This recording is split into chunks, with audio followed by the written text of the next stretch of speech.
বাংলাদেশের বাসিন্দাদের জন্য ভূমিকম্পের কিছু দ্রুত সুরক্ষা টিপস এখানে দেওয়া হলো। ভূমিকম্পের সময় হাত ও হাঁটু পর্যন্ত শুয়ে পড়ুন। একটি শক্ত টেবিল বা ডেস্কের নিচে আপনার মাথা এবং ঘাড় ঢেকে রাখুন। যদি আপনি বাইরে থাকেন, তাহলে ভবন, গাছ এবং বিদ্যুতের তার থেকে দূরে সরে যান। একটি খোলা জায়গা খুঁজে বের করুন। ভূমিকম্পের সময় কখনো লিফট ব্যবহার করবেন না।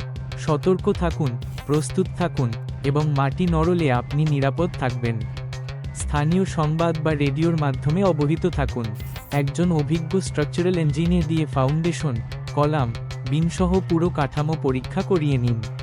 প্রয়োজন হলে রেট্রোফিটিং বা শক্তিশালীকরণ করুন। আপনার কি রিট্রোফিটিং, রি-ইরেকশন, রিসেটআপের কাজ দরকার?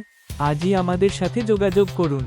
জেনেম টেকনিক্যাল সলিউশন। Visit www.bdbusiness.net/jts